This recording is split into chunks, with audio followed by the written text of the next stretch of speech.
What's up, everyone? Arctic here. I think I have some Battlefield gameplay up today, but this is a different video. I'm not talking about Battlefield, although I really want to. But today I'm talking about making a YouTube channel specifically for gaming. Now, the last video I did was basically talking about my experiences creating a gaming channel and kind of shifting my content that I have around on my channel, gearing it towards gaming. In this video, I want to talk about just creating a channel in general.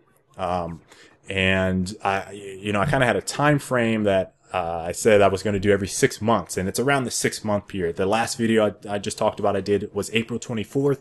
So yeah, we're right around that time period again.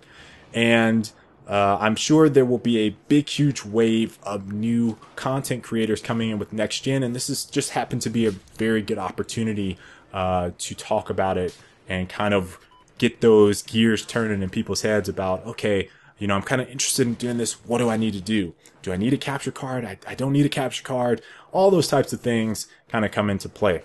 Now, the very first point I want to make with this is that you want to create content for you. You want to create content that you enjoy. That is the most important thing. I promise you, that is the most important thing on YouTube or just in general about what you're doing in life. You want to do things that you enjoy, because then you become passionate about it. All too often, I see people make the mistake of trying to create content that is popular with YouTube or just in general, because they see other people do it. They see a lot of views, they see a lot of subscribers, and they think, I can do that too. I'm just going to post this specific video. I'm going to do it over and over and over again. And then they find out that they don't even like doing it, and then they stop and they quit. That is a very, very common here on YouTube.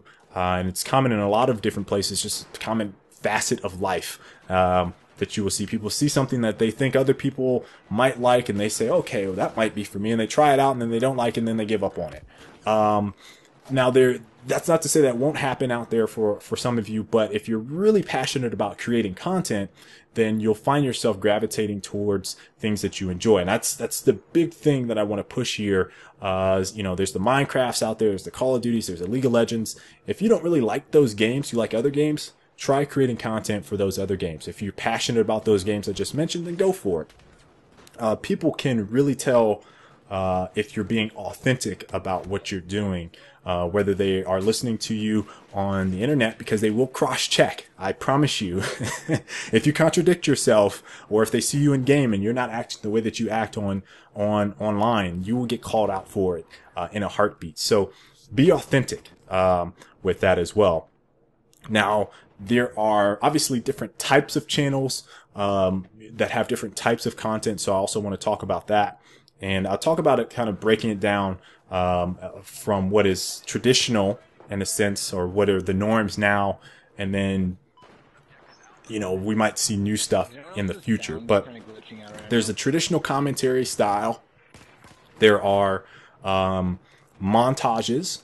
There are live commentary styles. There's live with face. So you guys can see me right now. It's like a live face type of content. There's live streaming, which is even more in the step of direction of live commentaries. And then there is series-based content. So, episode 1 of this, episode 2, it's very thematic, right? So those are the ones that you'll typically see on YouTube. I don't know if that's all of them, but those are the ones that you'll typically see on YouTube. And then there's obviously all types of niche channels. I'm cooking while I'm playing video games, or I'm doing this while I'm playing.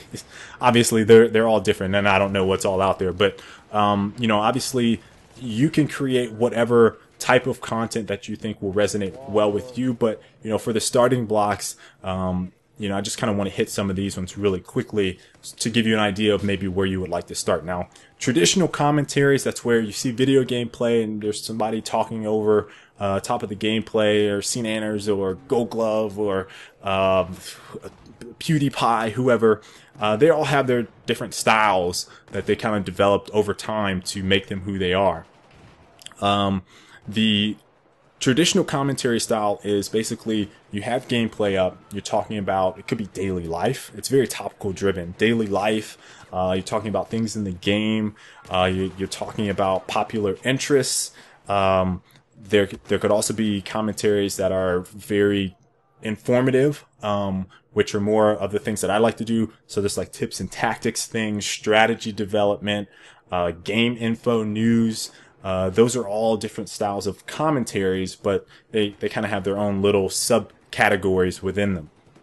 Then there's the montage channels. I feel like those are probably the highest risk. You could say they're high reward in terms of views, but you don't really see stickiness with a lot of montage channels. You don't see a lot of people coming back like, oh, make more, make another one. Because once you do it a couple times, it's like you're basically showing the same number of shots that you've already done, and then games transition. So what I kind of fear with montage channels, and this was a concern that a number of you guys actually had questions for me about for Gears of War specifically. This is what can happen when you get into the montage phase. Let's say a game is the only game that comes out for a title, and it's wildly popular for a couple years, and in those couple years you get a substantial number of subscribers. Let's say you get 10,000 subscribers, and you make nothing but montages for this game, and then a new game comes out, and the community that you once had then moves on to this new game, and you get on the new game and you're not as good as you were in the other game, then the montage quality might not be as good. So there could be a case where if you wrap yourself up in a montage style and you try to transition over into being showing off fantastic, whimsical, unrealistic kills on another game, you might not be as good. And so that's a fear that, or risk, I should say, that I think a lot of people will run into with going with that style of content creation.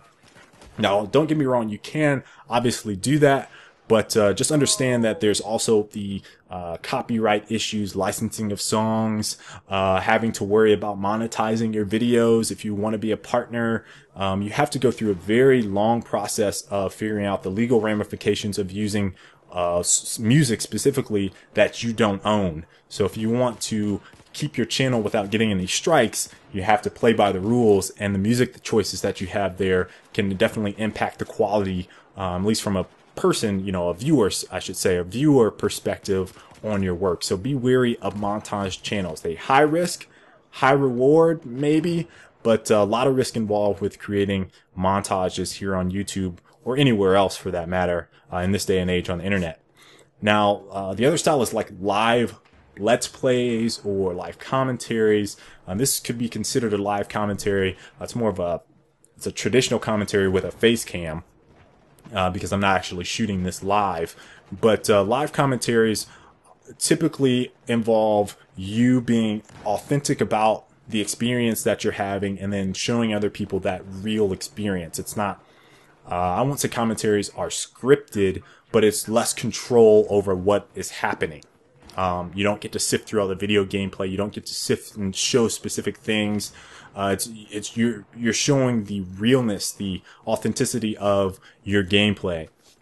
And that resonates well with a number of people, and it's been picking up in popularity because of popular live streaming services like Twitch, where gamers are going to see live content all the time. And these are built-in things now with both the PlayStation 4 and Xbox One being able to stream to Twitch. So having that as an avenue to show off content that you're creating is definitely popular.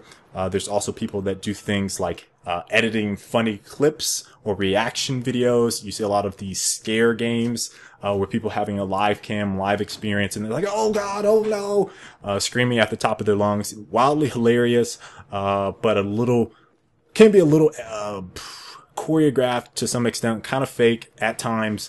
But that definitely has an appeal for a number of people out there.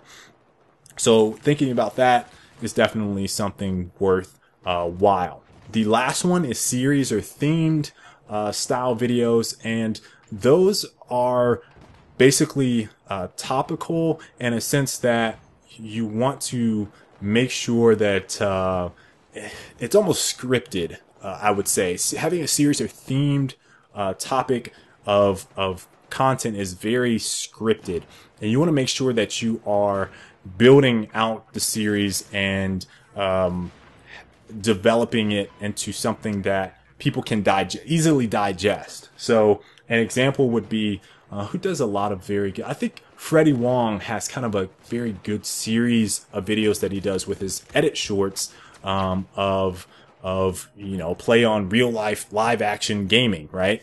And showing insane visuals. Now, they're not episode themed like, let's say, Video Game High School, but you still get the same general sense of thematic story having a narrative, a beginning and end, or a middle and an end with some type of plot that makes sense. You can do that in video games, but there's not too many out there that do it well. Some examples would be maybe machinima style things like Rooster Teeth and Red vs. Blue. There are people that have done fantastic things with, I want to say it was Source Filmmaker, with like Team Fortress and things like that. Fantastic work there. You can really create some really good content. And those are video game themed. They're not necessarily created in game using, whatever tools you have in game. It's usually a lot more in depth than that and robust. But those are pretty much all the options that you will have to some extent when you get into the next gen system. So I hope you guys enjoyed this video. Hope it was very informative for you guys out there. And if you have any questions, please make sure to send me a message, Twitter, Facebook, wherever, because you guys know I'll answer. So till the next time, I will catch you later. Peace.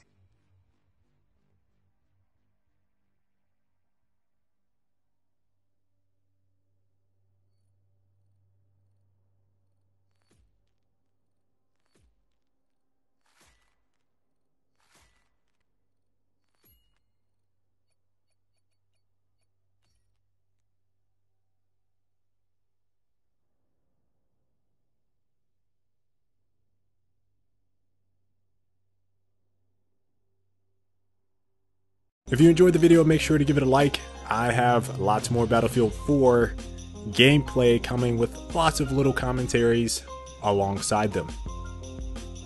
Later.